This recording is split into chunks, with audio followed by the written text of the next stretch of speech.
And we're live. Welcome back, guys, to another episode of the Solvable Mysteries podcast. My name is Yuras, and I'm joined by Glenn Highcove. Man, how are you feeling on this Friday evening in California? I'm doing okay. It's been pretty cold and windy out here, so I'm definitely eager for spring to get here.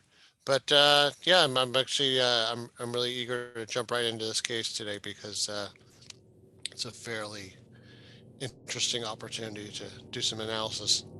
Totally. Today, we're going to be talking about the disappearance of Tiffany Daniels.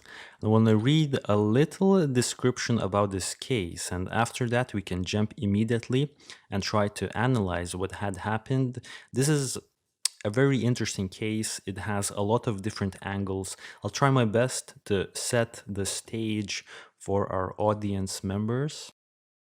Tiffany Daniels is an American woman who disappeared on Monday, August 12, 2013, after leaving her job as a theater technician at Pensacola State College in Pensacola, Florida. Tiffany Daniels was 25 years old when she vanished. She was interested in art and painting, and she also had an outgoing personality. Tiffany eventually started working at the Pensacola State College Theater where she painted theater sets. When she was not at work, Tiffany enjoyed local dance parties, often hosting them at her own home. She enjoyed hiking, biking, and camping as well. She seemed to be living a socially active life. Some of Tiffany's physical characteristics include blonde hair, blue eyes. She was 5'7" in height. She also had distinctive tattoos on both of her feet depicting blooming plants. Despite her apparent satisfaction with her life, Tiffany had financial problems. Her parents said that by summer of 2013, shortly before she disappeared, Tiffany was paying the rent for a series of housemates who were either disinclined or unable to pay their share of the rent. In July of that year, after another housemate had moved out, she advertised on Craigslist for a new roommate in hopes of finding a more financially stable person. A man named Gary Nichols, who was 54 years of age, almost 30 years older than Tiffany, responded to her Craigslist ad and moved in. Gary was a father of one of Tiffany's friends. He was also separating from his wife and wanted to live closer to his job. Tiffany's parents were uneasy about her sharing living quarters with a man more than twice her age, but Gary was able to pay his share of the bills, and the two had similar interests.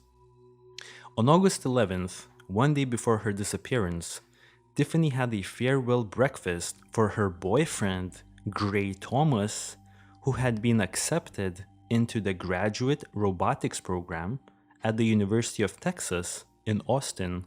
He had encouraged her to move there with him, but she declined. Tiffany's friends said that she still loved him, but was not ready to move out of Pensacola just yet. Gary Nichols, Tiffany's neighbor, I'm sorry, not neighbor, but Tiffany's housemate, recalls that she was slightly depressed for the rest of the day, but also enthusiastic for a later visit to see her boyfriend in Austin. The next morning at 5 a.m. on August 12th, Gary recalled that he heard the door to the house open and close several times. He looked outside from his room, thinking it might be Tiffany, but did not see her. When Gary got up later and left for work at around 7 a.m., Tiffany's car, a gray Toyota 4Runner, was gone.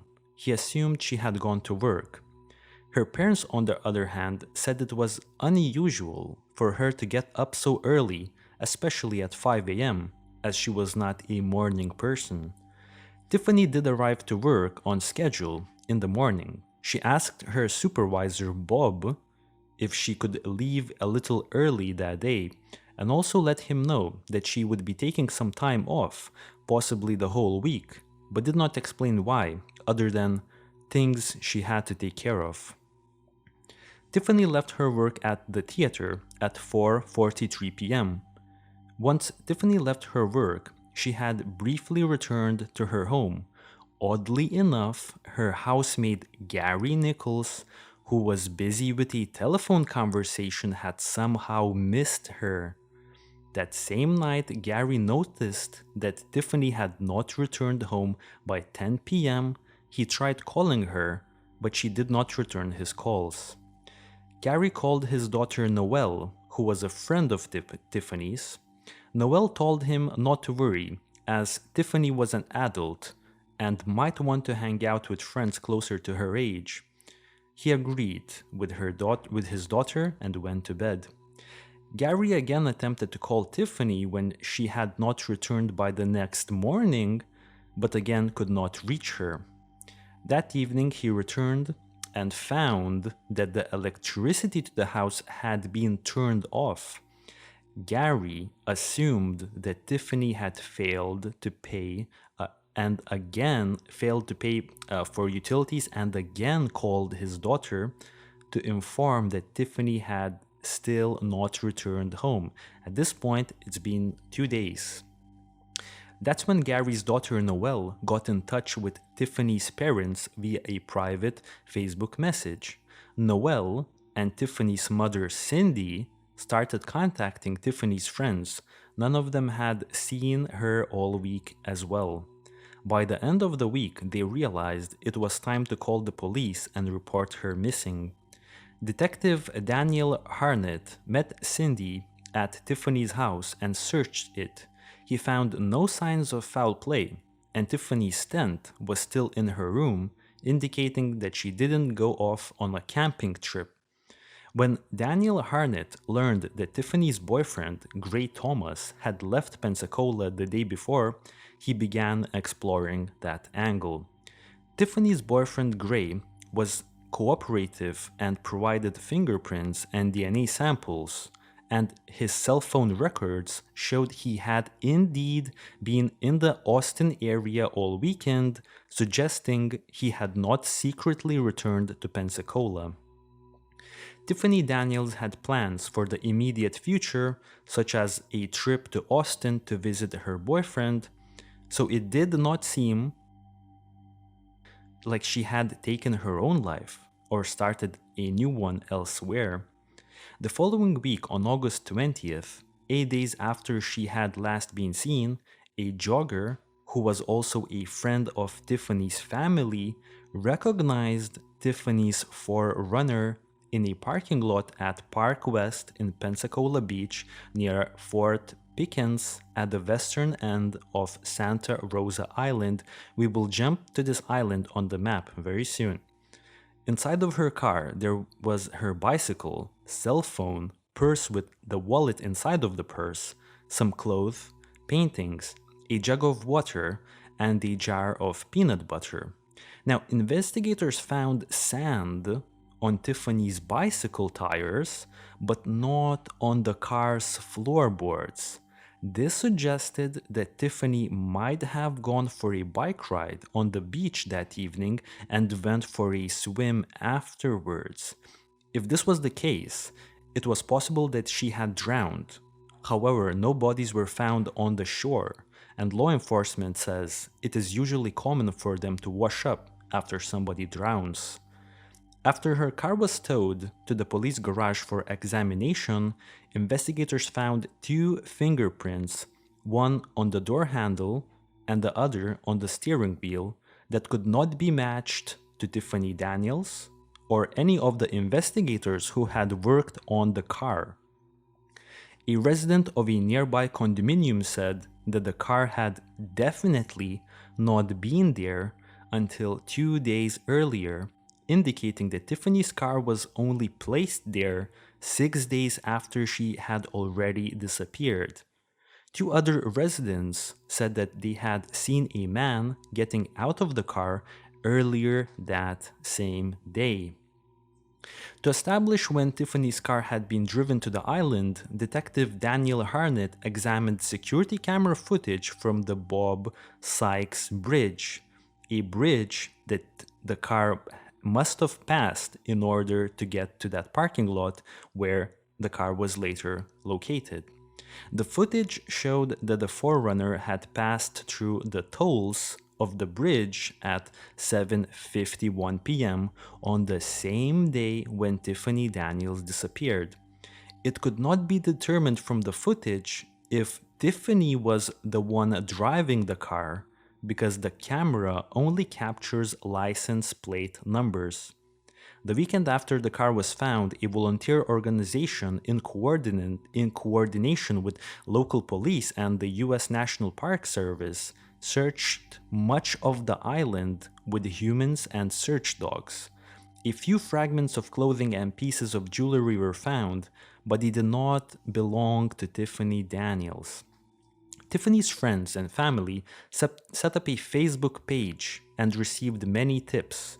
One interesting tip came in from a convenience store clerk who claimed to have seen Tiffany several days after she had last been seen. The sighting seemed credible at first, as the clerk recalled Tiffany's distinctive foot tattoos.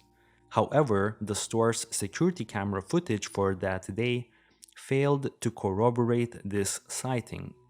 5 months after Tiffany Daniels disappeared, in January 2014, Tiffany's parents received, in their opinion, a more credible sighting. A woman who worked as a waitress at a restaurant in Metairie, Louisiana, outside New Orleans, reported that shortly after Tiffany's disappearance, she had seen a woman matching Tiffany's description come in with two other women. One of the women was roughly the same age as Tiffany, but the other one was an older Latina woman who was also nicely dressed. The younger woman, both of the younger women behaved strangely.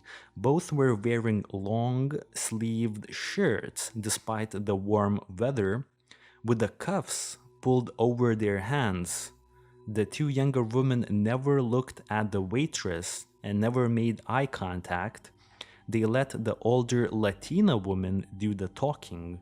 When the waitress told one of the younger women that she looked like that woman who had been reported missing in Florida, clearly referring to the same Tiffany Daniels, the group of three women got up and left the restaurant. Unfortunately, the restaurant's security cameras had been taped over since the date of the encounter, and thus it was impossible to find any documentary confirmation of the waitress' story because the waitress only reported the sighting 5 months later. Tiffany's parents strongly believe this was her for two reasons. First was that putting her sleeves over her hands was something Tiffany frequently did when she was cold. Second, the waiter recalled that the woman who resembled Tiffany asked whether the soup had fish or chicken broth. Cindy, Tiffany's mother, recalled a similar incident when she had been eating out with her daughter, and Tiffany noticed that her soup had chicken broth instead of fish broth. Since Tiffany was a pescatarian, she normally avoided any chicken based foods. In December 2015, Tiffany Daniels' family and the police disclosed that a citizen had came forward and told the police that on the day when Tiffany's car was discovered, they had seen a Caucasian man in their 30s wearing red shorts and no shirt opening up the car's tailgate, a report consistent with the two witnesses who said they saw a man leave the car after it was parked there. At this point, Tiffany Daniels has been missing for over 8 years, and this is the general introduction into the case, and we can really go in and analyze. There's a bunch of different angles to talk about. Dude, I wanna definitely get your take on this case. What are your, initial thoughts about the disappearance of Tiffany Daniels? Yeah, it's interesting because I wonder if my take on this is going to be different than what the parents think, and I wonder how it compares to your thoughts on this. Um, I'm not entirely sure that this is a similar case to some of our more recent shows than maybe people might think. I'm kind of leaning towards somebody maybe having different behavior than they had in the past. Does that make Hmm. sense? Mm, can you go over that a little bit again? Yeah. Yeah, yeah. So I'll say here's one theme I'll notice. Yeah, maybe this is my thing lately. Um, the theme I keep on hearing from the parents is how like, well, she never did this thing and she never did that thing, but then like we know for sure she did it, right? Like the I'll say like the case in point, um, her leaving early that one morning where you know what I mean like there was this like interesting little tidbit about like a lot of noise of doors opening and closing that night, and then she leaves early that next morning. We know this because she arrives at like at work, right, from Yeah. leaving early, and her parents are like, well, she never leaves early, but she did, right? So right away there's like, okay, it's good to know that she doesn't normally do that, but we know she did that, so maybe that means something. So I think that's what I'm going to kind of approach this case with. I think today is I noticed a lot of things that kept on being said like, well, this is unusual and that's unusual. I'm like, okay, that's good to know. What does that mean? Like maybe it does mean something. Yeah. No, You know what I no, mean? Yeah. I think that's a good point. Maybe it is the case, right? I want to actually also comment a little bit on this.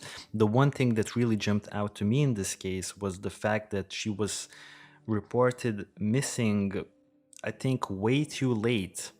Because just to set the stage, August 12th was Monday, and I think she was reported missing on on the following Saturday. So that's the strange point for me here. Now, this whole timeline is kind of choppy in my head, and I might be mistaken here, but I'm fairly certain. Well, she was for sure not reported missing the following day, or even the second day, or even the third day. I think that's 100% certain. I think I read somewhere that she was reported missing on a Saturday. So what this tells me that she probably didn't have constant contact with her parents, because if you talk to your kid every single day, and he just that kid just does start all of a sudden doesn't reply to your messages or doesn't pick up the phone for a week. I don't think you would wait a whole week to report them missing, right? What is your take on the whole fact that she was only reported missing on the following Saturday? Albeit, I want to immediately say that her parents are super active in trying to locate her, Tiffany, and they're like involved, and they spend a lot of like time and energy um, on helping search for Tiffany Daniels. So definitely not saying that the parents are in any way, shape, or form like not good parents in this case. Yeah. It's just strange, you know what I mean? Like Saturday. Why not Tuesday? You know what I mean? Why Saturday, you know? Yeah. Well, well, let me answer your questions in reverse order. I'll answer your last question first. I believe she was reported missing by, was it coworkers when she didn't show up after she was supposed to have shown up. And she had, I think, asked for once again, another unusual thing.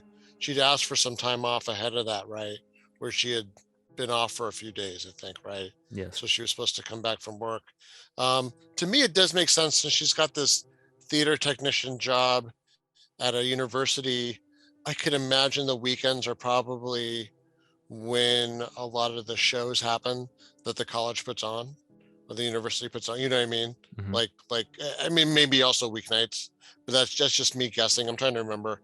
I went to some junior college stuff when I was, back in the day, and some UCLA stuff. But yeah, that's just my thought. So maybe she had a weekend show to work, and then doesn't show up, um, and people get disturbed. Now, yeah, I'll join you in defending the parents in terms of like if I wasn't married, my parents might not know that I was gone for a week or even half a month sometimes. And it's just and they don't even live that far away from me. So yeah, I don't know. Everybody's got a different pattern, right? with their parents. Totally. But yeah, so yeah, from that perspective, I mean, it's interesting that like, I mean, she's, I mean, but by the way, she's not like, this compared even to kind of a more recent show. She's not somebody that's like super young, right? This is somebody in their mid 20s. Um, presumably that's an age where people aren't checking in on you as much because you're kind of getting your feet under you in some kind of career path.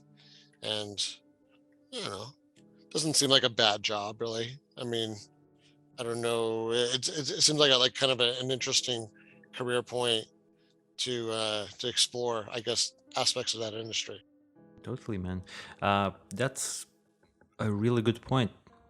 I feel like at this point in the show, we could probably jump to the interesting details that stood out for us when we were looking into this case, and I'm sure like we could, even further the conversation in these angles as we move to the second section of our podcast, right? So, I know that you've digged into her, from what I see in the notes, personality traits, for instance. So perhaps, since we're going by the chronological order of like our notes on the shared file, I think it would be good if Yeah. you would like speak about that a little bit. Yeah, this was something interesting, and I mean, I couldn't help but feel like a lot of sympathy for Tiffany because it was like, apparently one of the issues she had was that she would have these roommates. She would get in these rooming arrangements with people, and I don't really know how well she knew these people. It's possible she was kind of taking on charity cases. She may be in like it sounds like she was a pretty kind-hearted person.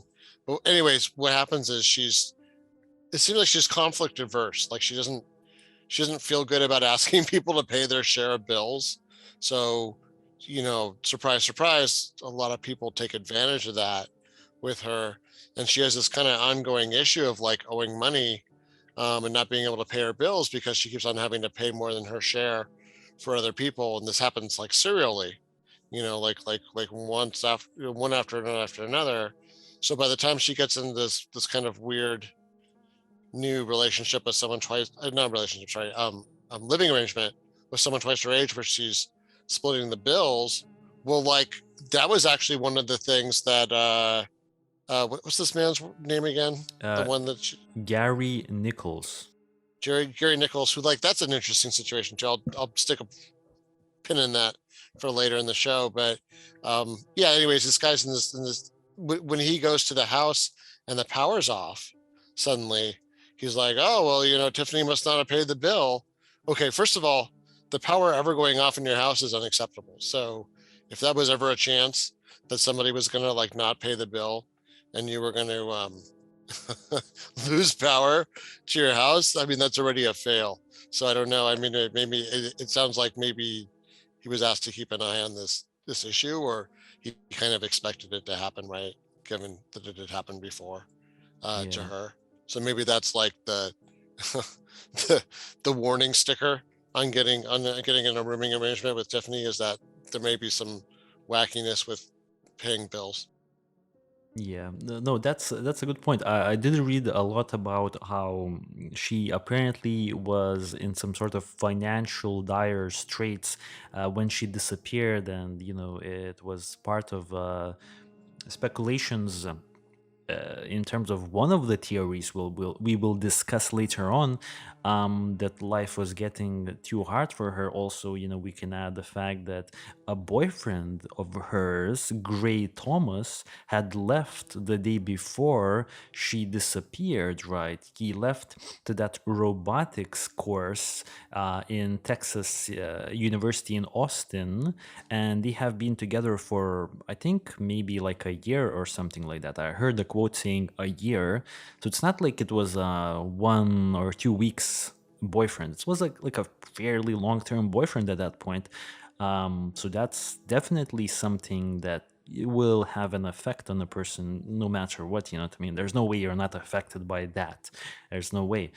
So yeah. And actually, let me just piggyback on that once again, the conflict averseness. So like if your relationships at a major junction, but you're somebody maybe who has like kind of these avoidant personality traits where you're not wanting to deal with kind of like big relationship conflicts, or because like I mean, if someone's afraid to ask someone else for rent, uh, I don't know. I don't know if that makes them more or less likely to have a big, like sorting out conversation with their boyfriend about where everyone's going to live, because like living in Austin is very different than living in Pensacola. And I don't know. I mean, what did you think about that? That was one thing where I was like this lady, obviously she loves living in Pensacola and loves the terrain and visiting, as you mentioned, and we'll go over again, loves visiting kind of these nature spots and going on these hikes and stuff. And like, I'm sure Austin is pretty in its own way, so don't get me wrong, Texans. But like, if you're an ocean person, I don't think you relish like going someplace that's landlocked, especially a desert, for like an extended period of time.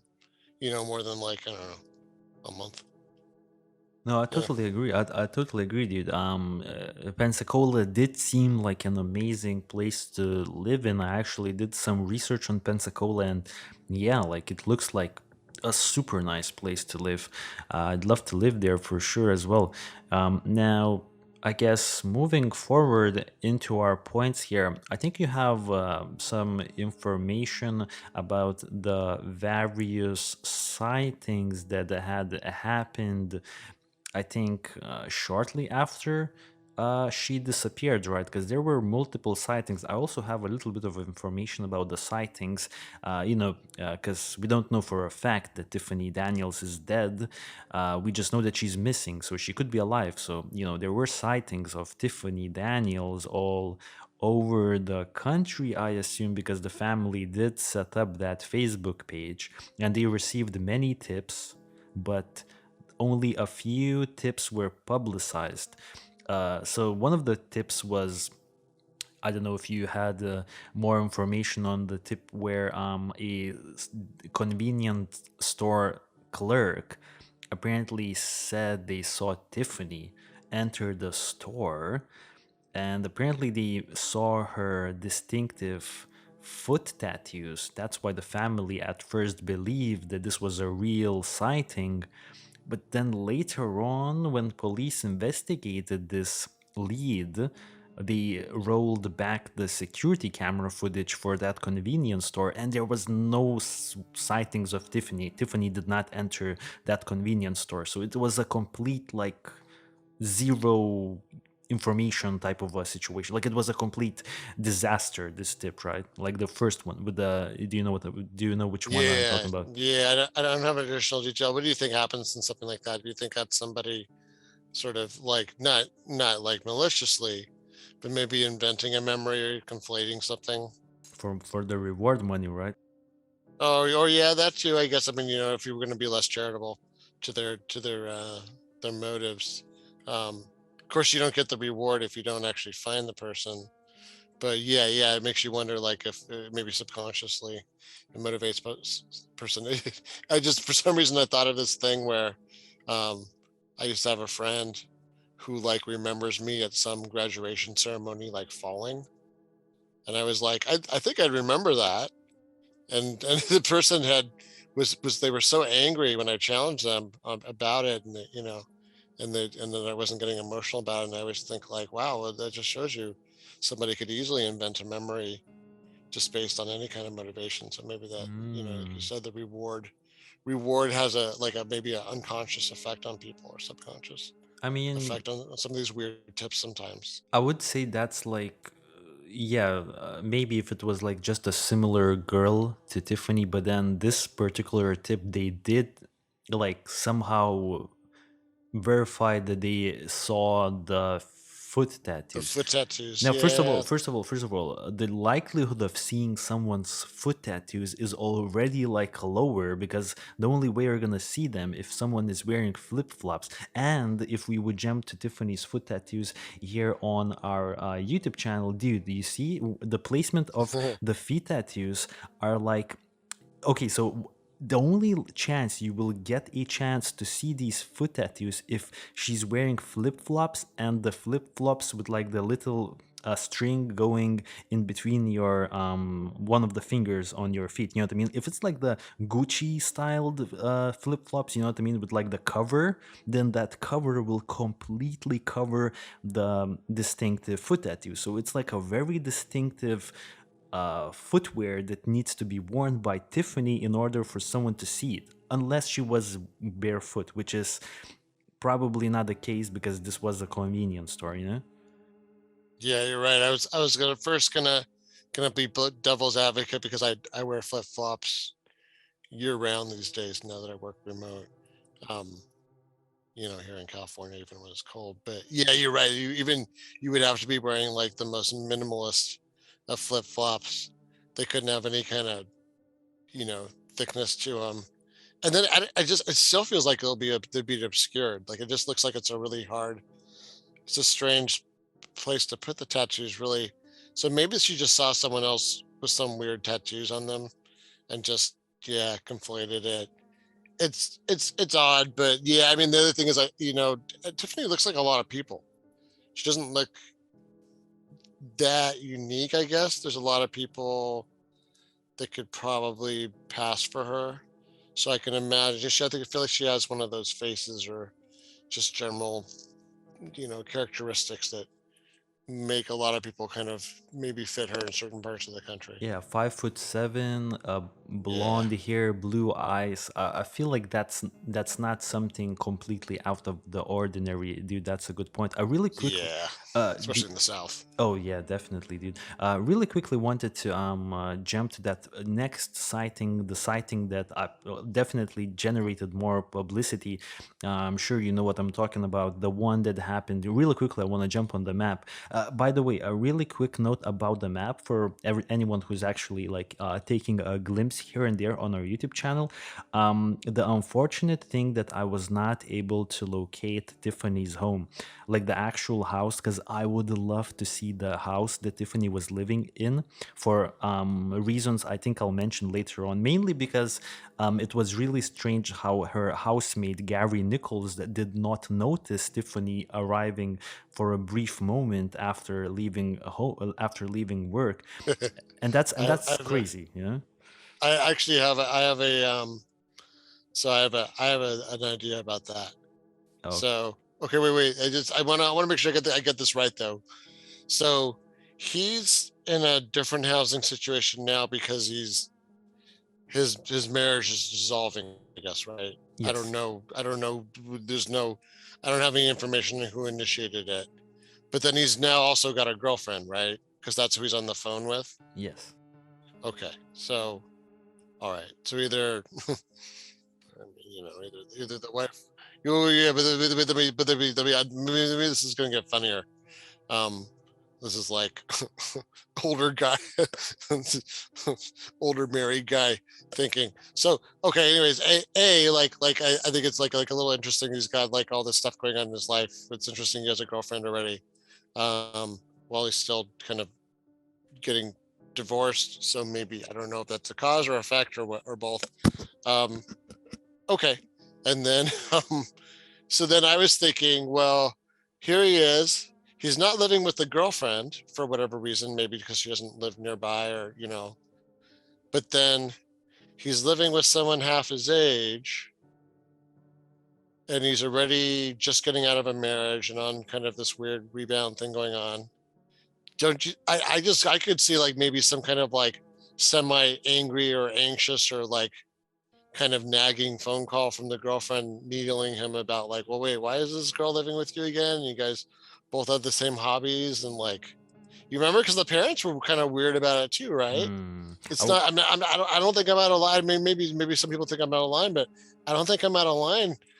Pointing this out, I feel like there's girlfriends that would be upset about this, especially with like kind of if it's like somebody that's significantly younger than both of them.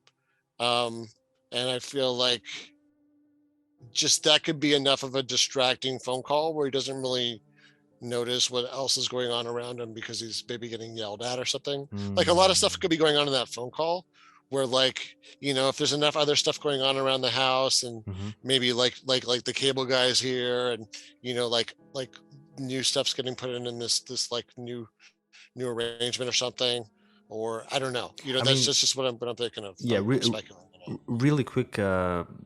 I know we're gonna jump back to this point shortly. Just really quickly, some additional information about that living situation. So Gary Nichols was living there for around a month.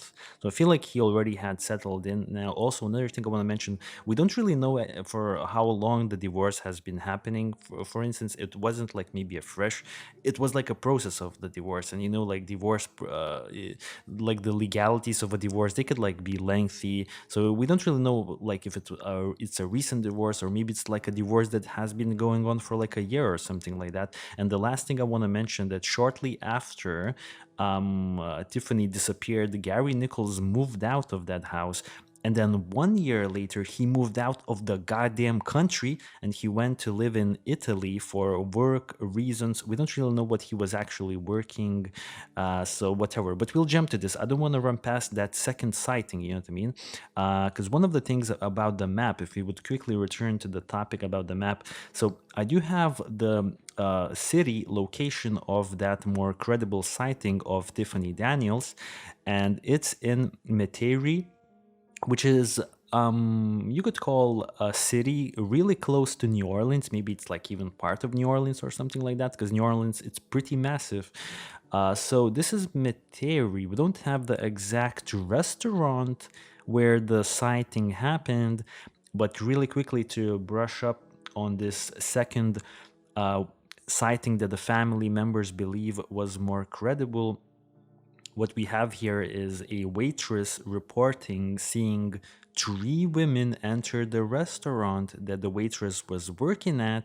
Now, two of the women were around Tiffany's age, and one of them looked very very familiar, very like Tiffany, and the other woman was like an older Latina woman who did the talking. Okay, so the two other women, they just didn't make eye contact, didn't do anything.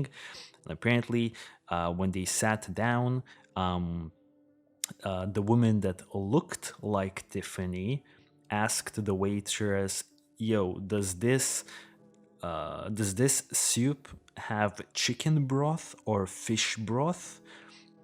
Also, that's interesting because apparently they didn't do the talking, but now all of a sudden it's reporting that Tiffany, or the woman that looked like Tiffany, did do some talking. I mean, if you're not doing the talking and if you're like all quiet and stuff, maybe like asking which type of broth this is. I'm not really sure about that. But then also, they were with an older Latina woman who was well dressed. Once again, this is part of that human trafficking angle right here. Maybe this is like some sort of a pimp or something like that. Another interesting point I want to mention is that uh, this waitress did approach the woman that looked like Tiffany, and she straight up was like, "Yo, you look like Tiffany Daniels, the woman who disappeared from Pensacola like the other day." And once she told that to the woman who resembled Tiffany Daniels, all three of the women, the two younger women and the older Latina woman, they just stood up and left the restaurant. And for some reason, this is like a crazy sighting. This is something you would tell the cops like within like 5 minutes. I'd be like calling 911 and reporting this. But nope, this waitress was like, "I'll just chill out for the next 5 months." And then 5 months later, she's like, "Oh, I remember. Yeah, I saw Tiffany like the other day when she disappeared." Does that make any sense? Like, to me, this second sighting is like so all over the place. It's like I really can't follow along with this one, you know what I mean? But maybe you have some different thoughts about the second sighting. Yeah, I have a couple thoughts. One was, I'll just defend the waitress for a second. I mean, not that you're attacking her, but I'm just Of saying. course, of course. I could say, that, just the waitress just got, or any kind of server at a restaurant has so much going on, and like they'll have something that like they'll lose the thread because they're just juggling like everybody's order at five different tables, and it's like too much going on in that head, and then the thing gets lost wherever they filed it away in their head, and then all of a sudden they see something and they're like, "Oh crap, I did see somebody like that." But like, yeah, it must have been maybe they doubted, maybe she doubted herself at the time. Now, the one thing I have to let me just ask you, the like devil's advocate.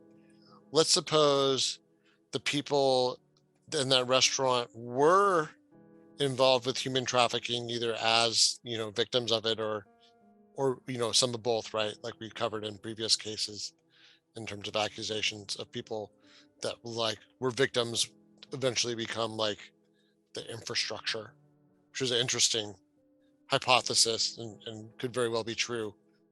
Let's suppose it's not her, but it's still somebody who's part of the underground economy, right? They are prostitutes. Do you think just hearing that name and getting a little bit too much attention from somebody that like wasn't a man, wasn't a potential customer? So somebody who works at a restaurant, and like maybe they do have warrants, or like outstanding reasons to not want law enforcement attention. And then all of a sudden, this person's like, "Hey, aren't you that lady everyone's looking for in the news?" And they're like, "Oh no, no, we're definitely not at all prostitutes here. Getting food while we're waiting for customers we're meeting nearby. So please forget about us while we get our food to go and disappear from your site." Hmm. So you're saying that there's a chance that these people may have been involved in something like that. They may have not been Tiffany Daniels and some other girl who was maybe like forced into prostitution, or not forced or whatever. Maybe it's just like a, Some yeah, of both, right? Like originally was forced, and now, which also could apply to Tiffany, yeah. now for various reasons just has accepted that life after having been forced into it, right?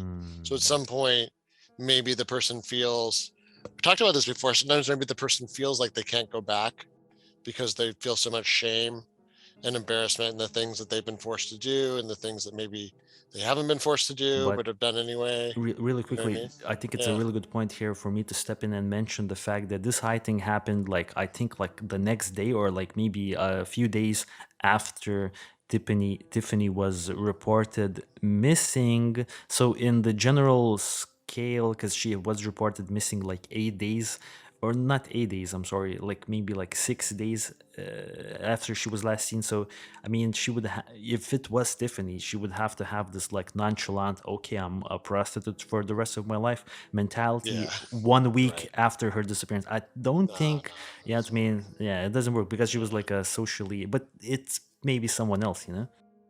Well, I mean, yeah, because even it seems to me too short of a period of time to brainwash somebody. Though I think Patty Hearst, it was something like a relatively short period of time, but maybe not 8 days.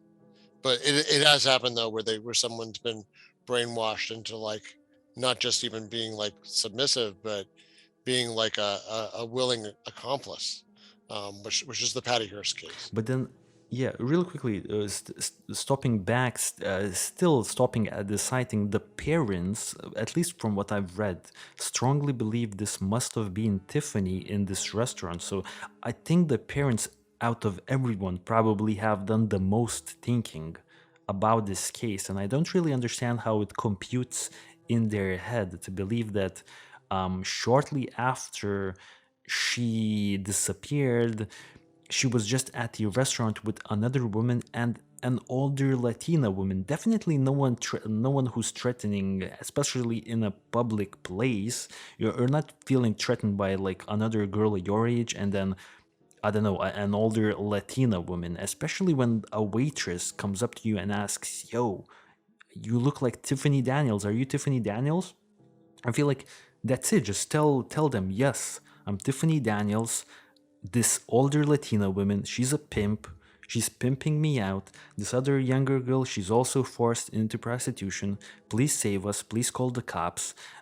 Please review the security footage. Please do something. Like, if this was in fact Tiffany, in my opinion, there's no way this was a situation where Tiffany didn't want to be there. You know what I mean? If this was Tiffany and if this was a human trafficking situation, then I don't see how Tiffany would, if this was her, then Tiffany wanted to be there for one reason or another. Maybe, she had like a lot of financial difficulties. You know what I mean? Maybe this was a way for her to get like some quick money or something like that. Maybe this was going to boost her bank account. Like maybe she was thinking, I'll just do this for like a week or two, and I'll get, you know what I mean, like I'll get a few $1,000s or whatever, and I'll go back to Pensacola. I'll tell everyone, I've had like a trip or something like that, and all of a sudden I have more money and I'm back on my feet. Maybe it was this type of a situation.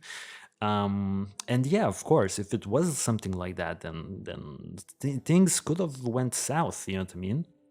And Tiffany could have been potentially then later on kidnapped, or just never left that predicament. Maybe she was pushing it down the line, like this is the last week, this is the last week, and she never gets out of it. Maybe there's like some drugs involved. Of course, you could explore like this, angle a little bit more, but then again, like just stamping this sighting out of the ballpark, the fact that the waitress took 5 months to report this super creepy sighting, and not even ask the manager of the like restaurant to like, can we look at the security camera tapes? I think a missing person has entered our restaurant earlier on in the day. Not to do this, but still remember the sighting 5 months later and then report it. I just don't. I don't really understand how you do that. Like in my head, it doesn't work. You know? Yeah, it's there's definite holes in the story. I don't really have a good explanation for what you said, which is like, what if that was her? Why wouldn't she do something? Though I think, now I may be misremembering, but wasn't there was one of those cases where a girl had been kidnapped? Oh, sorry, a lady, a woman had been kidnapped when she was younger, and then when she was older, I think at some point they had asked, like she had an opportunity at a couple different points to kind of like call out for help or even identify herself, and had been alone, and I don't think that she necessarily availed herself of those opportunities. But then again, but it's still, it's not it's apples or oranges, because once again that was after like years of captivity, and etc. It wasn't like 8 days in, so it doesn't make sense to me. I do think that your theory about having to like do something to pay off debt, or to find a way to pay off debt quickly, is plausible, especially I would say in the past 20 years, with the advent of like how the internet allows people to find each other and broker transactions that previously were much more difficult. Or, like, what I mean, you had to know somebody to know somebody, but now you strangers can meet each other easily. Um, yeah, I'm leaning towards your theory right now with that. Yeah. Well, still, we'll jump into it when we discuss the theories. Okay. So moving further in our show, I have a few interesting points that I've noted down here as well that really jumped out to me. So I want to start off with the fact that Tiffany's mother, Cindy, is skeptical that Gary Nichols, Tiffany's housemate, could have missed Tiffany when she briefly returned home after work. She is skeptical because there is an open space between the top of her closet wall and Gary Nichols'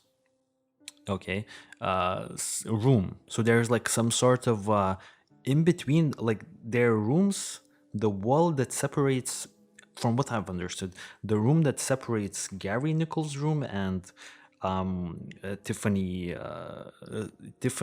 rooms, right? Tiffany Daniels' rooms. There's like a space, like it's a weird. That's why I wanted to check out the house, because like I didn't really understand this. That from what I'm getting, there's like some sort of, on the very top. There's like a space in between, in the wall, that like you could like. There's like an open space somewhere up in the wall, that on the wall that separates the two rooms. It's weird, you know what I mean? We can't really see until we see the house. If someone has the information about the house, please like leave a comment on our YouTube channel, and that would be very helpful. And also, Gary Nichols' statement that he had heard from, okay, so sorry, Tiffany's mother Cindy is skeptical that Gary Nichols could have missed Tiffany when she briefly returned home after work. Okay, and then also Cindy doesn't understand how Gary Nichols could have heard the front door opening and closing at 5 a.m.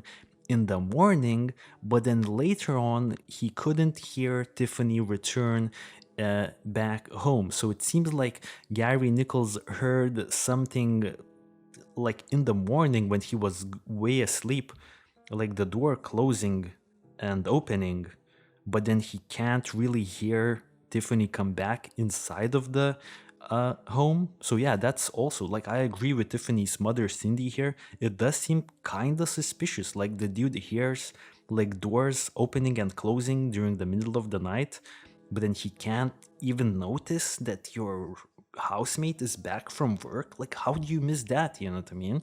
So, your takes on this? I just so then to look at it, I mean, what are they saying? I mean, are they saying he's involved with her disappearance in some way, or that he's like intentionally? Because I mean, once again, it's like it seems like it's confirmed. Once again, I can't help but think that the parents are kind of like Columboing this a little bit too much with some of these weird facts. Like I don't know what they're saying. What are they saying that he's like either withholding evidence because he's helping her, or that he had did something to her? And then why would he do that? Like what would Yeah. be his motive, right? Like why? And then wouldn't that be so difficult? I mean, it would match at least with like a man like unloading her car somewhere where like it would kind of be expected in a way, a little bit. I mean, it's like this isn't totally. That's the kind of the weird aspect about it. Like it kind of matched up with like her pattern, but I don't think it's a place she would normally park. It wasn't parked like the right way. You know what I mean? It I wasn't don't parked. know. I don't know about I, that. I think it was something that it was parked the wrong way on the curb, and it was parked in a place where like you would only if you're going to go like hiking or walking around out there. Hmm. Um, yeah, there was something about it that like made it really noticeable, and I wonder if somebody that didn't go out there, you know what I mean? Like she knew you know what I mean? Like if you go someplace and you kind of know the manners, I guess, of a place. Like if you go someplace and they're like, oh, it turns out no one ever parks over there because that's like rude, because that's like an off limit zone or whatever it is. It's in the view. You know what I Hmm. mean? But somebody who was like pretending, someone who's planning the car to make it look like she had disappeared herself. Um, Maybe they plant the car, then plant it in a weird way, or maybe she parks her car there and doesn't really care how she parks it because she's not planning on coming back to it. Hmm.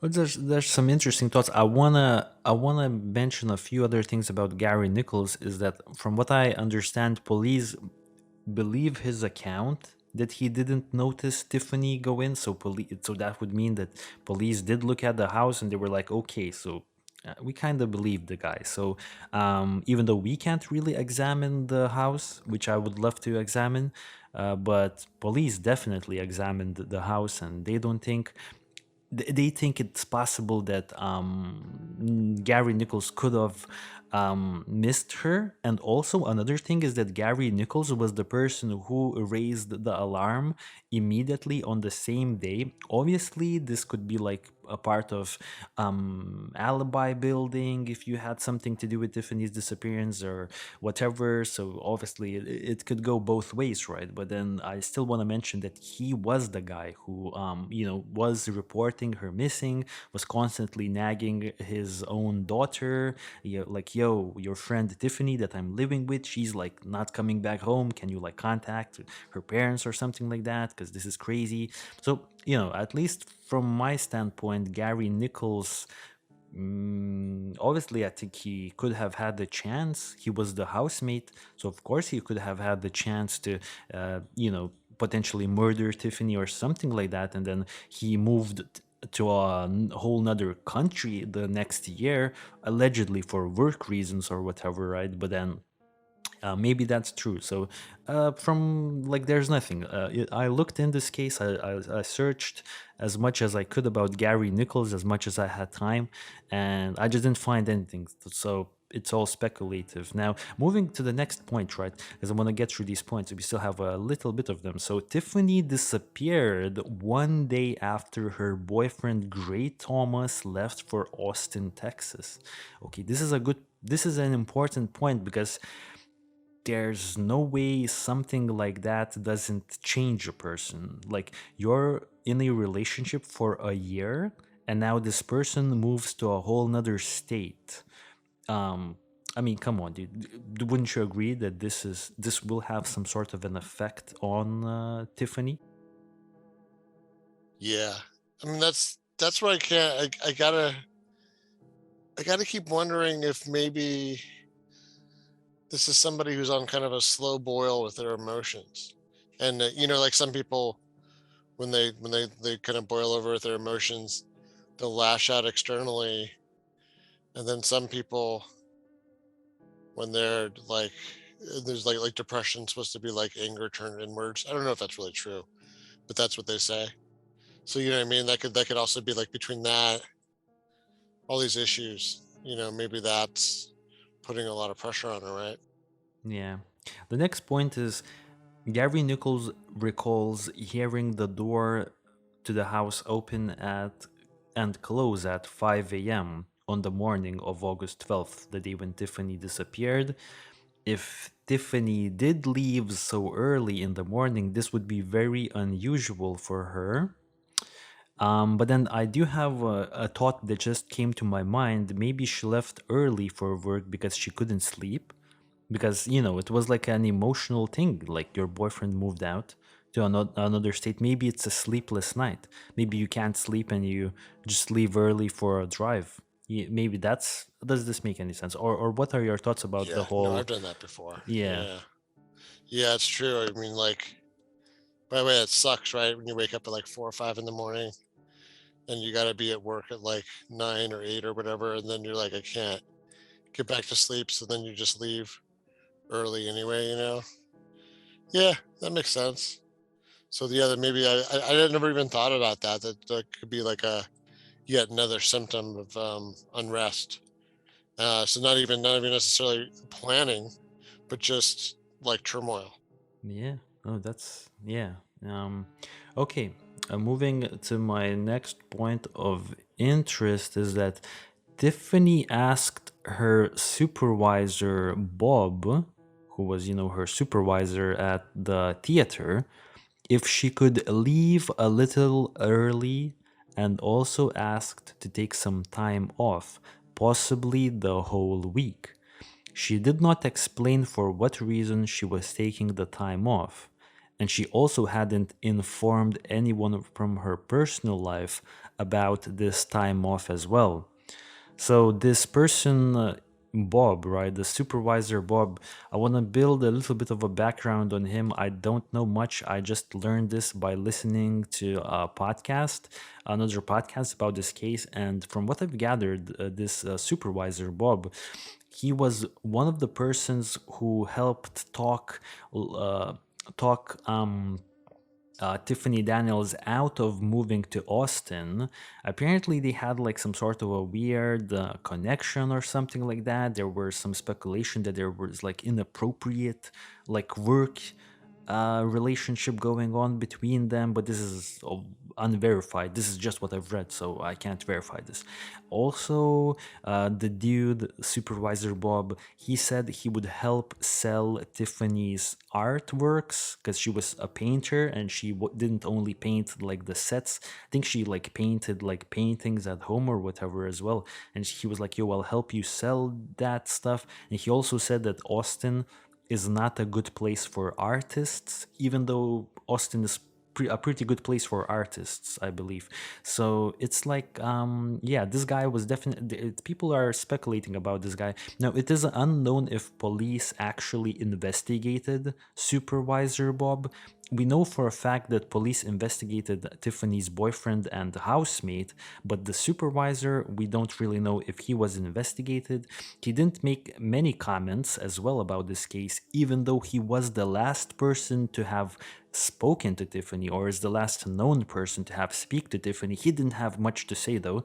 Yeah, he didn't even ask about the time off. I feel like if I'm a supervisor and one of my employees like come over and they're like, "Yo, I need a week off," I'd be like, "Yo, why?" You know what I mean? Like, it's not like just, yeah, take the whole year off. It seemed like that type of a situation with this guy. So that's also strange. And yeah, so that's like the background on Supervisor Bob. And then also I want to add this really creepy detail is that when you think about it, Supervisor Bob is the only person out of anyone in this case who was told about the time off, that she needed the whole week off. So Bob was the only person who knew this. No one out of her friends or many friends, because she had many friends in the area, or like family members. No one knew about this. Just this supervisor Bob. So she didn't tell anyone. Just the supervisor. And now maybe if we would think that supervisor Bob had something to do with her disappearance, he could easily just throw this in. You know what I mean? Maybe this didn't happen. Maybe she didn't tell Bob, I'm taking the time off. I'm taking the time off. But maybe Bob just threw this in. If he had something to do with it, he just threw this in, and he's the only point of contact that we have in terms of this statement that you wanted to take the whole week off. You know what I mean? So I don't know, dude. Your take on this dude, you know, the supervisor Bob at her work. Yeah, it's I mean, it's plausible. I don't I don't really have a lot of negative feedback on it. The one thing I do wonder is what if that's by design? So yeah, on one hand it is kind of weird that he's like the single point of like failure, I guess, if you think about it, in the whole chain of, where she's supposed to be during this period. And then even when she gets reported missing, presumably, right? If that's the same supervisor, maybe that's like, hey, she's not back from her trip. Where is she? Mm-hmm. Um, yeah, but then also, what if it's by design though? So if she decided to disappear, then doesn't she kind of like minimize the questions by only telling the one person who might start asking questions right away, like he did, as soon as she starts missing work? Mm-hmm. So Yeah. maybe that's just her buying time by just, you know what I mean? It might not be his fault.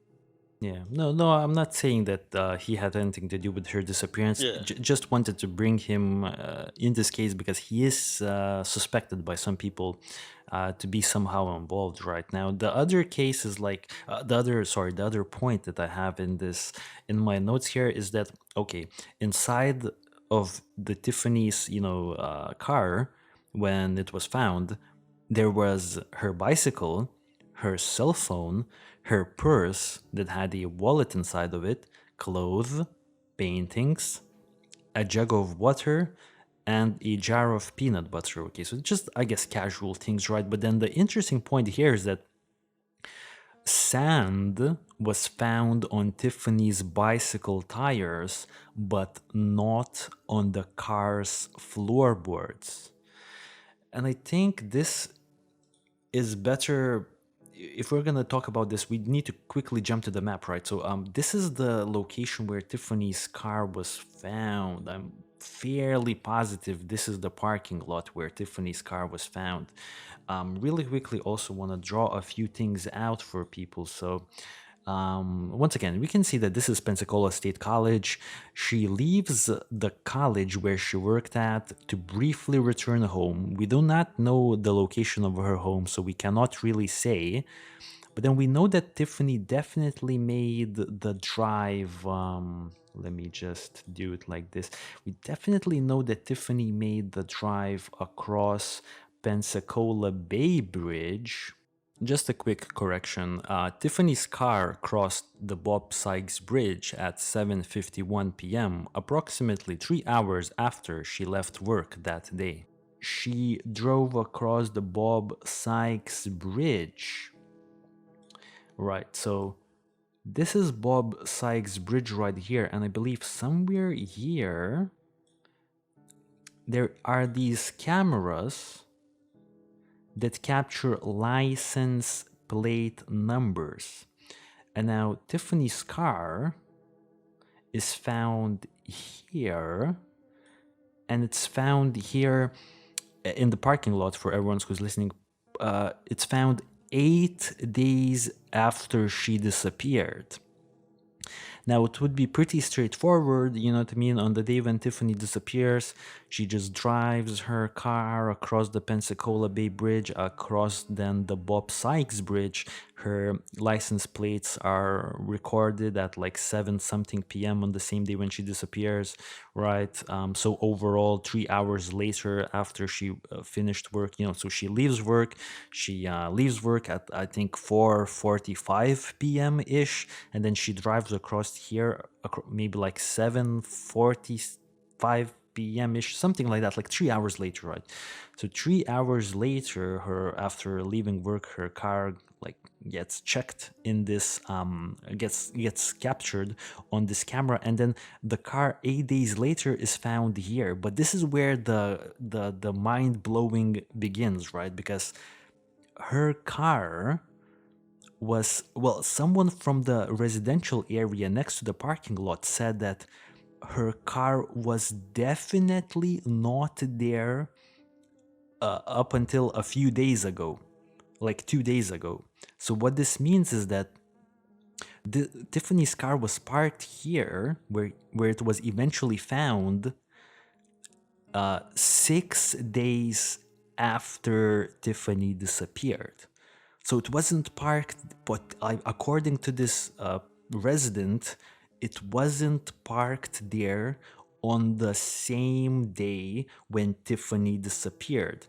But Tiffany's car was definitely in the Pensacola Beach area on the same day when Tiffany disappeared, because it did get captured on the bridge's camera on the same day. So it's like, if the if the resident is correct, that would mean that Tiffany's car entered the island, and I don't know, it was parked somewhere else or just drove around the island for like 6 days, and then after the 6 days it was parked at the location where it was eventually found. Okay, quickly, just want to stop you. Does this make any sense what I'm saying here?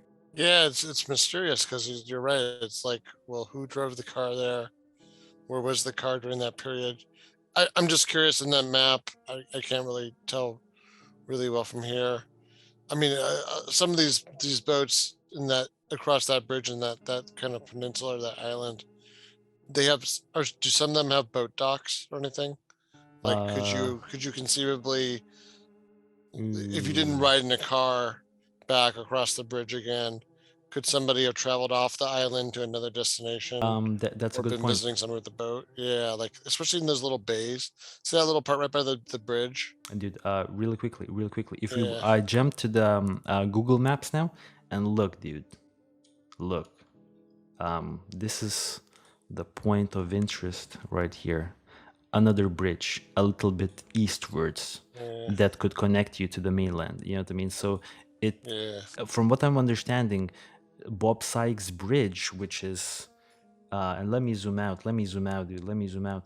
From what I understood, there are at least three avenues. This is not the only avenue to get off of this whole island strip. There is this bridge, there is this bridge, and there is this bridge. So there are at least 4 ways you could get off of this. I think it was called Santa Rosa Island or something like that. Yeah, this is the Santa Rosa Island. So there are at least 4 ways to get off of the Santa Rosa Island. So once again, if we would do the math, dude, Tiffany's car on the day when she disappears drives through this bridge, and through this bridge, right, enters the Santa Rosa Island. It's later on, 6 days later, spotted here, but like 6 days later, because the resident of the local area said it was definitely not here up until 2 days ago. So it is possible that her car was driven around the Santa Rosa Island or was driven out through one of these other three bridges or whatever, because once again the detectives said they did not see her car leave through the same Bob Sykes bridge. Like the Bob Sykes camera footage didn't capture the car leaving, but it could have left through three other avenues, or it could have been placed somewhere else in the Santa Rosa Island. So, these are the possibilities, dudes. Your take. Yeah, I think that's excellent analysis. So it doesn't. It's like at this point we can't. There's not a lot we can say, but the timing still. I mean, at least the first when the car still first crosses the bridge, it's not that long after she's left. What is it? The house, right? When she wasn't allegedly wasn't noticed. Yeah, well, that I don't really know when she returned to the house. We don't really know when she returned to the house. We know that she Okay. apparently returned to the house. I don't know how, but I know that she left work at like 4:40 something p.m. and then she was spotted on the Bob Sykes Bridge at 7:40 something. So it's like 3 hours span between she leaves her work and her car is witnessed driving across Bob Sykes Bridge. One thing I don't want to forget. You mentioned that one of the things they called out, one of the clues was there was sand on the bike tires, but not sand on the floorboards. Yes, yes, And I that's was, what I want to return to, man. so I was thinking about that because like I mean, you know me, right? I'm at the beach a lot during like the spring and summer. Um, and like yeah, my floorboard, whatever mats, like my whole car is filled with sand. Like still, I mean, this is like when we're recording. This is it's February, right? And my car still has sand all over the place. So I was trying to think, like, how could you even not have sand on the floorboards? Like, I wonder if that's really accurate. You know what I mean? Because that means that would imply that somebody cleaned the car, right? Is that what they're saying? What they're kind of or trying to imply with that? Um, Is that the direction? what I've heard, okay, so the angle with there not being any sand on the car's floorboard, so the way I understood it, right, is apparently, well, it was proposed that she arrives to this parking lot that we can see on the street view. She takes her bike out. She drives her bike. Her bike gets sandy, gets some sand on her tires. She returns to her car after taking the bike ride, places the bike inside of her car, doesn't enter the car herself, hence, there are no sand on the car's floorboards. She goes for a swim and drowns. So that was what was proposed initially. But I had a different idea as well.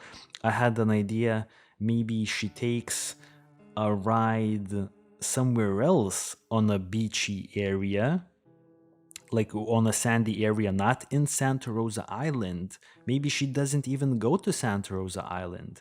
Maybe she has a swim somewhere else, a drive somewhere else entirely. She gets intersected by a homicidal person or a kidnapper, gets snatched up as she's driving on the bicycle. The person gets the car keys off of her, disposes of her body, places the bike inside of the car. Now, that interceptor homicidal person, he has not been doing any beach activities or biking activities, so his shoes do not have sand on it. He's the one driving the car. Let's remember Bob Sykes' bridge camera does not capture who is driving the car. It only captures the license plates of the car. So maybe he's or she, the culprit drives the car, parks it here, and then walks away.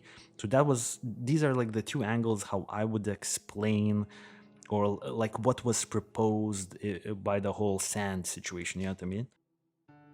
And I don't want to get hung up on it, belabor it too much, but I just keep on thinking, unless she literally, so the whole thing is she has some kind of habit of going down to this beach and doing hikes and the biking and everything, right?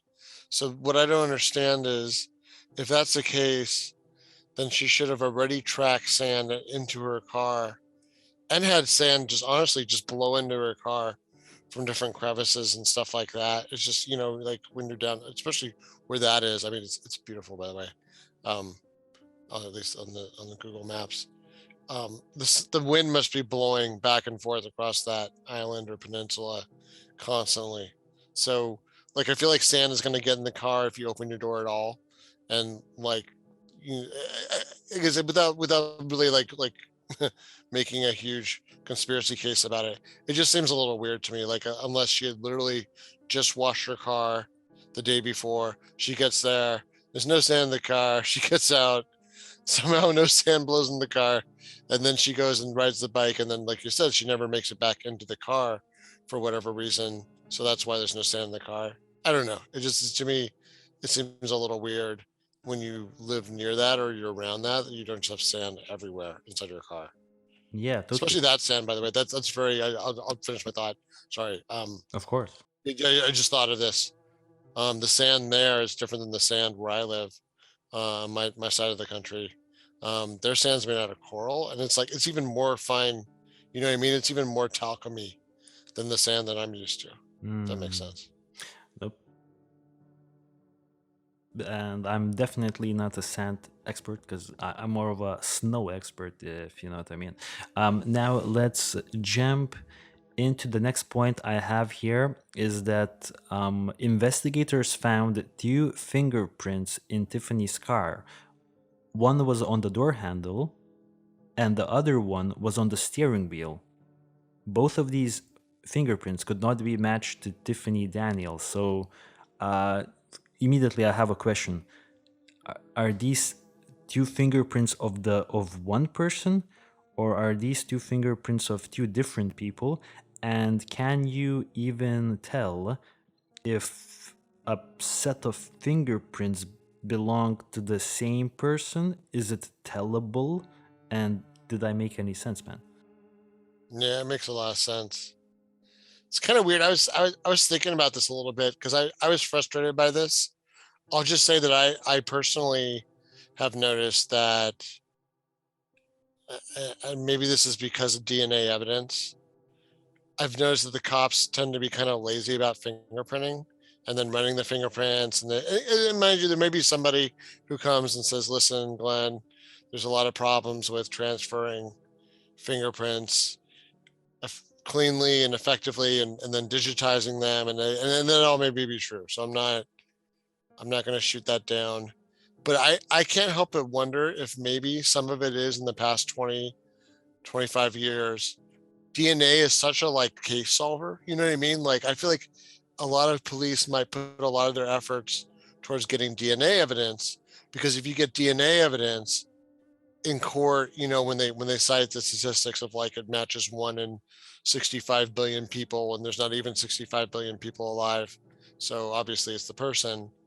That versus a fingerprint, which is all smeary. And like, I'll tell you, case in point, like my car was broken into a long time ago. It was freshly washed. There were fingerprints on the car. You could see the fingerprints with your naked eye, with your bare eye. You could see the fingerprints in the sun the next day. The guy had clearly broken in with his bare hands or something, touched the car, and stolen some stuff from my car. They wouldn't even come over. This is before Corona, everything. Cops, LAPD wouldn't even come over to dust the car. They were uninterested. And you figure the damage to my car plus the lost property was probably more than $500. But case in point, you know what I mean? If that's what's going on with the fingerprint stuff, think of all the opportunities versus a DNA sample, where a DNA sample, because of what we talked about, and I'm not going to rehash it here, too much because of all the big DNA databases, and the samples that are taken from people that go into the prison and jail systems. DNA is like, you know what I mean? It's like if you're playing football, you're gonna like throw the long bomb and go for the touchdown. You're not gonna go for the field goal. I feel like fingerprints are like the field goal, to Hmm. use a sports analogy. That's a good point. But we don't have any DNA retrieved from the car, or we have not been told by law enforcement that we have DNA. We've only been told that we have fingerprints. And now, stopping here for very shortly with the fingerprints, if law enforcement has two sets of fingerprints, surely the neighbor, I mean the housemate, surely the boyfriend is checked. We don't know whether or not Bob, the supervisor, got checked. Um, we don't know if any of her friends got checked. Do you think that once they retrieved these two fingerprints, they ran through her all of her acquaintances and collected those fingerprints? And if not, like, what whose fingerprints were these in your opinion? Like, who could have left the fingerprints? I could understand the car handle, because like a random person could just go past a abandoned car, try to open it. You know what I mean? Like, it's a car in a parking lot, it's been there for a few days. I'll just see if it's even working, if it's unlocked. Like, I would also like try to open it to see what's up. So I understand that fingerprint, but the fingerprint on the steering wheel, that's crazy in my opinion. But then once again, if someone is driving the car, if let's say Tiffany is not driving the car anymore, if someone else is driving Tiffany's car, like, wouldn't you leave a gazillion bazillion fingerprints? How would you just leave one fingerprint? Or like, is it more fingerprints? Like, like, I want to still like kind Yeah. of analyze the fingerprints. Like, do you have any thoughts on this? Well, yeah. I mean, and also, by the way, if someone's sitting there in the seat driving, aren't they also leaving DNA evidence of skin flakes and hair and all this? And I mean, like realistically, I know if they're not prepared to gather all that, there could be contamination. I'll say maybe it is possible that the car got contaminated at some point and they just didn't lock it down in time. I do also wonder if it could be a fingerprint from like a valet parking or the city tow lot. Like if the police had the car towed, if the tow driver accidentally touched something without with the, you know what I mean? If somehow it got contaminated, that's what I was thinking. So between valet Mhm. or yeah, even remember I said the car wash? The guy at the car wash, he touched it Oh before yeah, they wiped down everything, right? Yeah, I yeah. mean I'm joking a little bit, but yeah, no, that's my thoughts on why Hmm. that would be the case. But yeah, once again, it's interesting because like when you look at the news around the whole thing, that was one of the things that was teased, like after the case, as like the next clue that maybe this was going to get solved, and it's a big nothing. Hmm. And to your point, they had to have run everybody by everybody, right? I Hmm. mean, why wouldn't you? If everybody's cooperating, then why wouldn't you run their fingerprints against the fingerprints in the car? Yeah, totally. So, dude, I think at this point we already ran through all of the interesting points because I still had two left here, but I think we already talked about them. So, the first one that I still wanted to talk about was the fact that, just the logistics of the whole event. But I think we already described the logistics and the timeline pretty well. So, I don't want to go there again because it will just then be way too confusing later on. So we already did that, and then also I wanted to talk a little bit about the supervisor at work, Supervisor Bob, but we already talked about him way more than I even initially planned to talk about. So once again, Bob was, by some people, suspected to be somehow involved, was the last person who, was the last known person to speak to Tiffany, right? But then before we jump to the theories, I did something unusual for this case preparation, something I wouldn't do on a usual basis, because as we know, there's a bunch of interesting key details, or at least there's a bunch of angles in this case. Like, this case goes into so many different angles, it's not straightforward at all.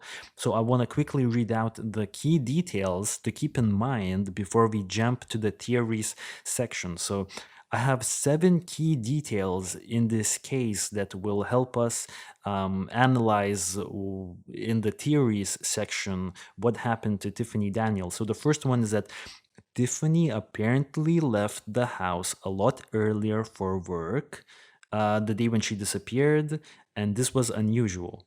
The second is Tiffany hadn't told anyone about taking any time off. Once again, probably unusual. Tiffany left work at 4:43 p.m. and her car entered Santa Rosa Island at 7:51 p.m., a little over 3 hours after she finished work. So there was a 3 hour time stamp. That we don't know what happened, but we could speculate that she went home for a little bit. Then we don't really know exactly what she did for maybe 2 hours. Because if she left work at 4:43 p.m. and she headed back home immediately, and she left the house soon after, that would mean that she would have around 2 hours. And I have a good map here, dude. Look at this. And so if the drive from her work to the place where her car was found is only 27 minutes, but there's a potential time frame of up to 2 hours. So we don't really know what's happening there. She could have gotten intercepted within those 2 hours. Like, the interception theory definitely works here, at least when we consider the timeline. A few other points is that Tiffany's car was found on August 20th, 8 days after she had disappeared. However, a resident of a nearby condominium said that the car had definitely not been there until 2 days earlier. So we have no idea where the car was. If the condominium resident is correct, we have no idea where the car was for 6 days. Okay. And then there were 3 witness accounts of a man getting out of Tiffany's car shortly before it was discovered. 3 different eyewitness accounts of a man exiting the car. One account was more distinctive. It described a 30-year-old white male wearing red shorts opening the tailgate. And then lastly, inside Tiffany's car, there was her bicycle, cell phone, purse with a wallet inside, clothes, paintings, jug of water, peanut butter. Basically, things that you don't want to leave behind if you run away. If you start a new life, you maybe want to take your purse. So, once again, when we think about that theory, let's think about this fact. So, these are my key details. And anything I missed, or are we all set to jump to the theories, man? Anything you want to add? No, I mean, I think that's probably about it. Yeah, from what you said. I mean, yeah, it's funny you hone right in on the food thing too in the car, because it did just sound like somebody that was off to their day, and then it's like the peanut butter and the water and stuff. You're like, well, why isn't it with you? You know what I mean? Because I don't know. I just feel like when you go on trips like that, you always got to have your water and stuff with you, or you really miss it. Especially the other thing I always think is too, when I look at this, like someplace like this, I always think like a vehicle parked anywhere for any long period of time in a place like this that must have like relatively um like a high value on parking spaces and housing and where things are. I could be wrong. Maybe I mean, I know Florida is not expensive in some places. So maybe that's true. But I mean, this looks pretty developed. So like, yeah, I'm not surprised that like a car would be noticed right away if it was parked someplace weird, and maybe wouldn't be someplace for too long, because that was like the case a couple weeks ago. Remember, I was like, how did a car stay in the middle of the road for like a day and didn't get towed? And it's like the same kind of thing where it's kind of amazing it was even there for 2 days without getting towed or something, right? Yeah, yeah, totally. Exactly. That was the Prisma Reyes case, if I remember correctly. Yeah. Okay, dude, let's jump to the theories, man. And the first theory, and once again, I think you did like more thinking about like the human trafficking angle. So I guess we could start off with that Tiffany somehow got human trafficked. From my research, the only reason why this is proposed, and like the strongest proponent, is that sighting in Louisiana, Metairie, yeah, in the Metairie city, that's like pretty close to New Orleans. And that sighting, I don't think it was Tiffany, because that sighting I already mentioned doesn't add up. Other than that sighting, I didn't see any other human trafficking connection to this case. So I'm not really sure about the human trafficking theory all that much, but do you have any thoughts about the human trafficking? Yeah, I mean, I think you did a really good job of dispelling any notions I had of it being her in the restaurant. I mean, if it was her, then that was still a voluntary situation. You know what I mean? So I think for the reasons you listed in the time period, it does not seem likely. The other thing is, why would you even have her in public, right? If you were trafficking her against her will, why would you ever even risk having somebody have a big freak out in public or run away, when you could just keep them medicated and, you know, shut in a car somewhere while they're being transported? So Yeah. that's my thought on that. Yeah, the other trafficking angle, I mean, it's interesting. So someone might ask, like, well, why is it when it's like a Brian Schaefer, no one says human trafficking, right? So why is it assumed? I mean, I think there's some good reasons why why there's a higher chance when it's like a woman that they might be part of human trafficking, because in fact that's like the big commodity, and a lot of human trafficking is women between certain ages, um, being forced to do work they don't want to do, and forced into assaults. But yeah, I don't really like. I don't see any other. She doesn't really feel like she has connections to that world. You know what I mean? Versus other cases where maybe people were sort of like tangentially involved with the underworld. Yeah. But this isn't. That's not Tiffany, right? She's just like she's working as a theater technician. I do wonder though, with all the debt that they talk about, that raises a little bit of alarm, because I just, for reasons I won't go into, um, people I know, um, there's this whole combination of like debt and drug addiction with people. There's like this pattern, like where there's drug addiction, there tends to be massive debt sometimes, because there's like an outsized draw on their resources, even if they have a good job. And then there's also like emotional turmoil and maybe suicide and things like that downstream from that, or like as part of everything that's going on. Hmm. Yeah. uh, the debt was also something that could potentially lead to this being human trafficking, but we don't know for sure. Okay, so the next theory I want to talk about is the runaway theory, a theory that potentially, you know, Tiffany Daniels decided to run away and start a new life. So Tiffany was an empathetic person who didn't indicate at all that she wanted to start a new life to anyone. Besides, it would be pretty difficult to stay hidden all these years, especially for a very social person like Tiffany, and especially when there's documentaries about your case and podcasts and people talking about your case as well, and massive Facebook pages. So I think it would be pretty difficult for her to stay as a runaway. And I guess like the only, yeah, nah, that's it. That's it. Yeah, that's it. So I don't think she ran away. This is the second theory in our discussion, the runaway theory. I don't think she ran away. But do you have any thoughts about the runaway theory? I mean, I would give it credence, at least that, because I feel like people sometimes, it could be anywhere around this age that like you could reach a point where like it's time for the next phase in life, and like stuff isn't happening, or there's some kind of crisis, And like it feels like there's a couple crises going on. Um, that's another conversation about why we have this go on with us. But for whatever reason, it's not like uncommon for it to happen. And then yeah, all these life changes, and then all this like unusual behavior. Um, it's one possibility. I don't know. Like you said, it doesn't make sense in Yeah. terms of like, well, why hasn't she surfaced again?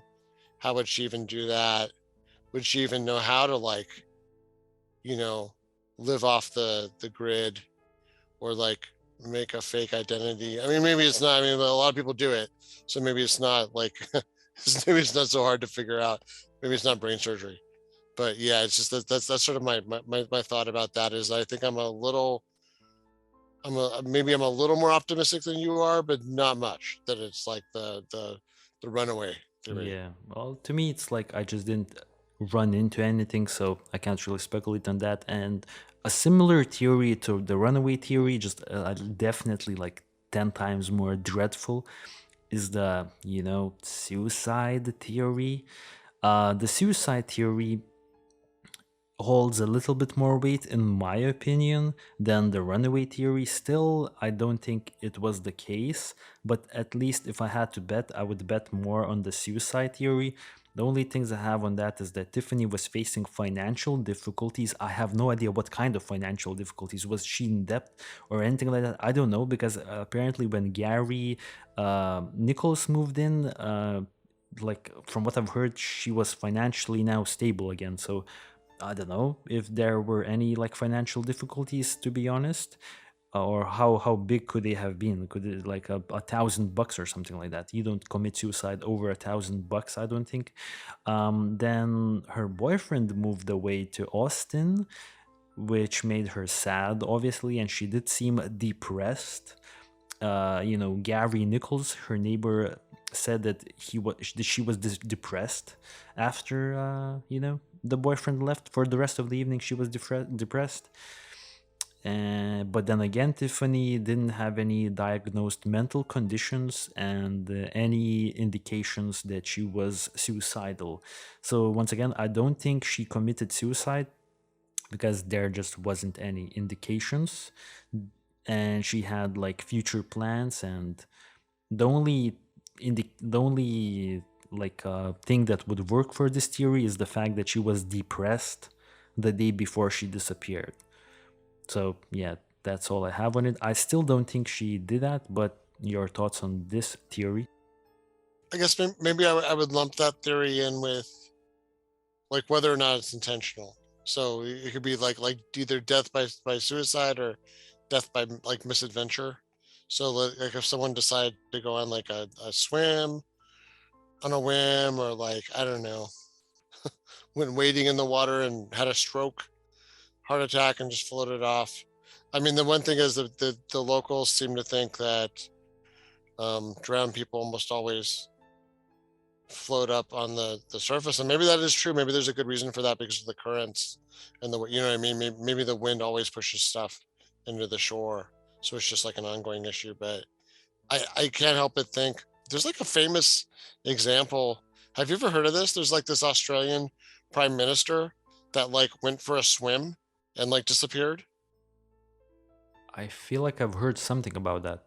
I mean, it's like if President Clinton had like, while like everybody was there watching him, had suddenly gone for a swim in the ocean and then just disappeared. Like this happened. Like the guy never turned up again, and like his body never turned up, and this was presumably one of the most important people in Australia at the time, disappeared right from under their noses.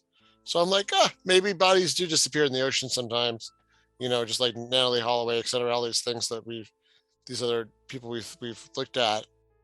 Yeah, maybe that could be. So I guess let me finish that off and just say that's what I'm kind of heavily leaning towards, is given all the change and turmoil and possibility that she might be somebody that hides her grief, and so because I heard she was somewhat like emotional. I don't mean that in a bad way or a condescending way. I mean like I think she was someone that wore her emotion, that I guess was expressive. But I wonder if some of these negative emotions, especially because of like we talked about with like not wanting to have it out with people that owe you money to the point that they're putting you in financial ruin.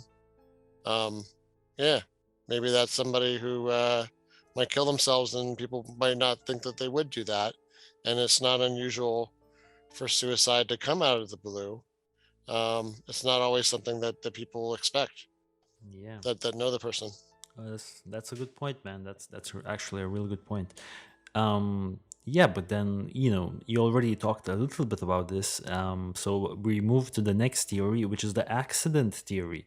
The accident theory is mainly revolves about her accidentally drowning in and around the beach that her car was found. So Tiffany's bike had sand on its tires, however, there was no sand on Tiffany's car floorboards.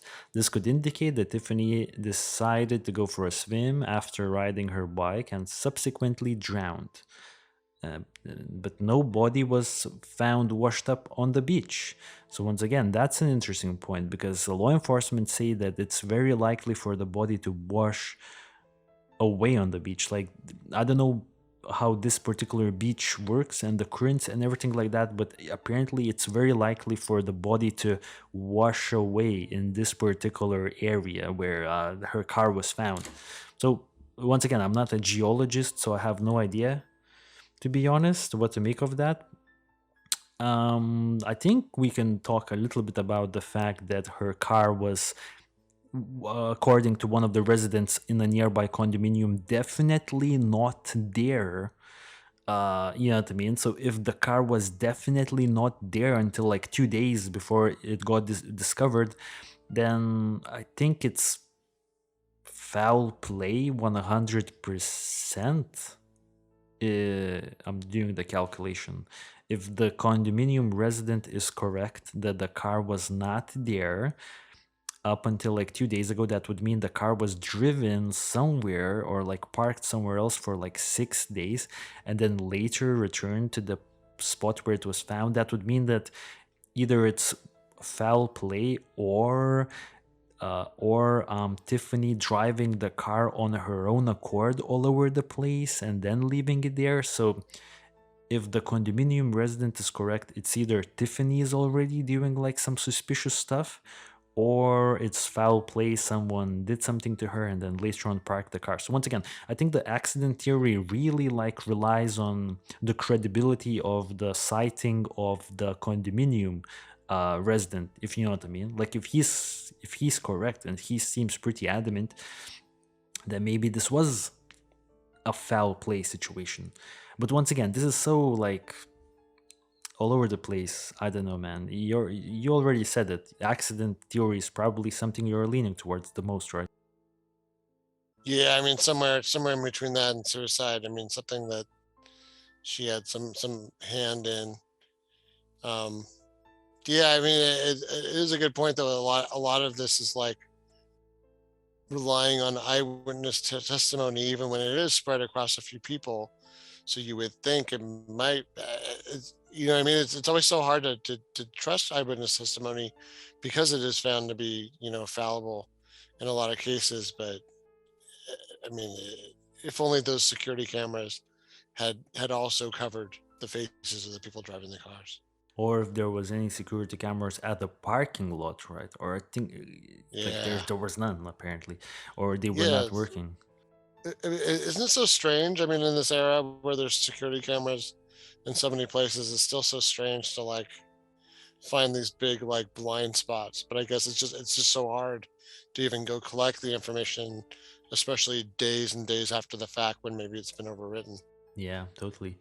Okay, and then this leads us to the final theory that branches off into a few sections. It's the homicide theory that either she was killed by someone that she knew or someone that she didn't know. So the people that she know and could have potentially killed her, at least put out in the media, was three individuals: the housemate, Gary Nichols, the boyfriend, Gray Thomas, and the supervisor, Bob. So I want to start off with Gray Thomas because I believe he did not have anything to do with her disappearance. He cooperated with law enforcement and provided his DNA. Phone records suggested he was in Austin at the time of her disappearance. So yeah, that's all I wanted to add about Gray Thomas, the boyfriend. Did you find anything suspicious about the boyfriend? Nah, I mean everything. I mean, it's the complete opposite, right? He's just 100% cooperative. Yeah. Then we have Supervisor Bob, right? So he was the only person who corroborated that Tiffany wanted to take some time off. He's the only person who like says this. There are rumors there was an inappropriate relationship between Bob and Tiffany, but unverified, so we do not take it into account. Bob allegedly talked Tiffany out of moving to Austin. Once again, kind of doesn't want her to leave. Maybe she's a good employee, you know what I mean? So maybe it's like all explainable. She does a really good job, and Bob doesn't want to lose a good employee, so maybe that's what's happening. Bob has not commented on the case much, even though he was the last known person to talk to Tiffany. Which is, I mean, he doesn't have to comment on anything yet. I mean, he's a free person. And a man in his 30s was spotted getting out of Tiffany's car on the day when her car was found. So I don't know how old was this Bob guy, but he was a supervisor. I mean, it could have been his age range. So once again, nothing to think about there. So yeah, supervisor dude. Apparently there's rumors of like some relationship going on there, but probably not, I assume. And doesn't talk to the media, doesn't talk to anyone all that much, and was the last known person to talk to Tiffany. So your thoughts on Bob? Oh, we lost you, dude. Oh, The hello. only thing I can think of is that yeah, Yeah. yep, Yep, yeah, you're good. we went second, so we'll do it from here. Yep. So, yeah, so Bob, I mean, the only thing I can think of with him is they must have compared his records. I mean, why wouldn't they, right? And fingerprints, etc., to the existing clues. I think other than like you said, this kind of one connection to the timing Hmm. and maybe to the reporting, which albeit is kind of strange. I don't feel a lot of suspicion towards him. Yeah. And then we have Gary Nichols, the housemate. So once again, he apparently didn't notice Tiffany as she came home from work, as he was on the phone with his girlfriend. Tiffany's mother believes that's very suspicious. He seemed to have a good relationship with Tiffany, nothing that would suggest animosity or the urge to kill Tiffany. He did hear the house doors open and close in the middle of the night, but then he didn't notice Tiffany coming back from work. So, once again, we don't really know how the house works. Maybe it's logical, maybe it's not logical. He moved out of that house shortly after Tiffany disappeared and actually left the country. He went to Italy for work related reasons the following year, and a man in his 30s was spotted getting out of Tiffany's car, and Gary was in his 50s, so that doesn't match up.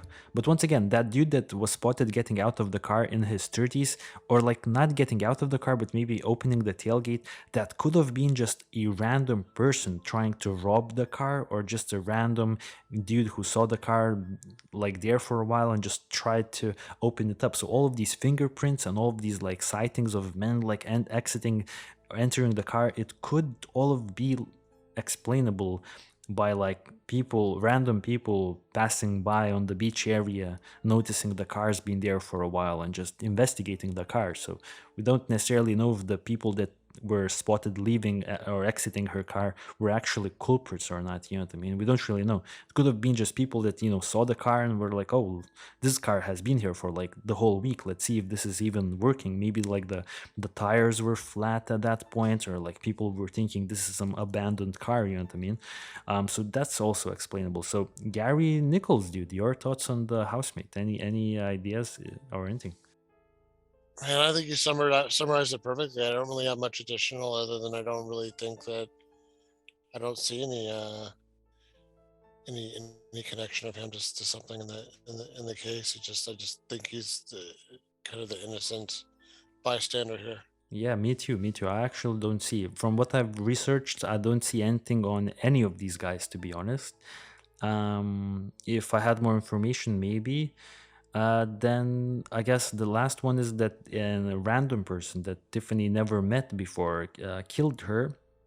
And I think this kind of works a little bit here because there is, I think, at least like 2 hour a 2 hour time span between Tiffany's car leaving work and Tiffany's car entering the the island where it was later on found. So in those 2 hours, maybe Tiffany could have gotten intercepted, and maybe the car wasn't even driven by Tiffany, even though I still have a hunch that Tiffany was the one driving the car over Bob Sykes Bridge. So an unknown individual intercepting her somewhere in the island next to where she parked the car, or even earlier on in the day. Um, I think it's plausible, but I'm not. Yeah, I think it's plausible. Do you have any thoughts about that theory? I mean,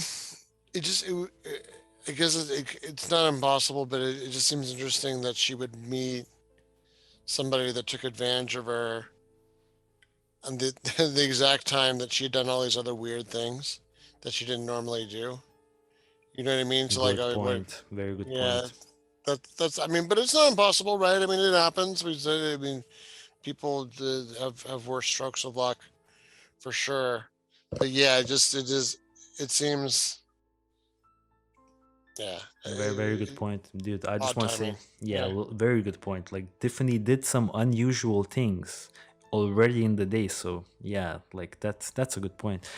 So yeah, dude, since we're about to wrap up, anyways, out of all of these theories, I guess for me personally, when I think about this case, I don't know. I think I need to do way more thinking about it. I don't know what happened to Tiffany.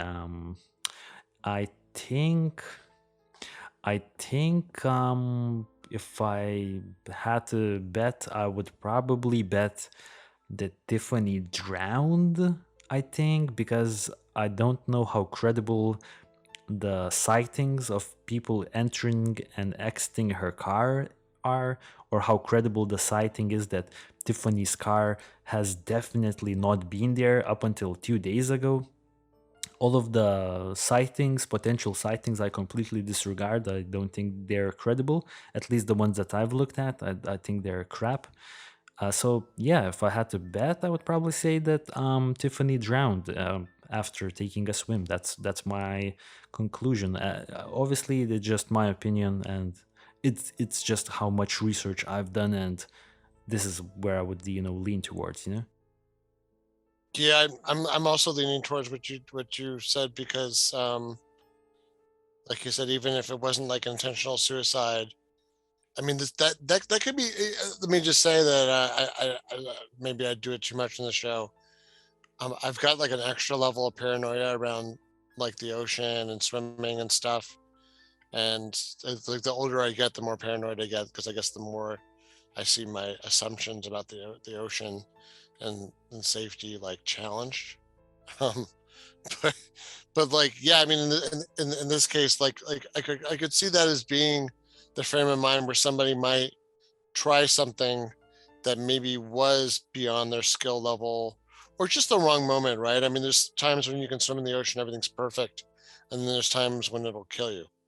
Um, and I don't know how good she was at judging any of that, but for whatever reason, yeah, that makes more sense to me. I think the only thing that doesn't stick in my mouth, like, it doesn't smell right to me, like it doesn't taste right. And I think it's good that you've kind of spent a lot of the show analyzing it. Is the stuff with the car. The stuff with the car bothers me for some reason, that it wasn't just obviously sitting in one place for a long time, and that it all moved around or it all being touched. I mean, I think you gave an explanation I didn't even think about. Was that just random people touching a car? You know what I mean? That was parked on the beach in a place where a lot of people, I'm sure, are walking by every day. Um, that's the reason why the police gave me for not coming to fingerprint my freshly washed car, was that anybody could have come on my property and touched my car, and that doesn't mean that they were the ones that did something. So maybe by that same logic, um, that also holds here. Yeah, totally. All right, so I think we want to definitely hear from our audience members in regards to this case. Leave your thoughts in the comment section of our YouTube channel. We hope you enjoyed this case episode. As always, catch us on the next week's episode. I hope you will all have a great rest of the rest of the weekend or the week, depending on whenever you're listening to this podcast. And we will catch you on the next week's episode. Stay safe and peace out, guys.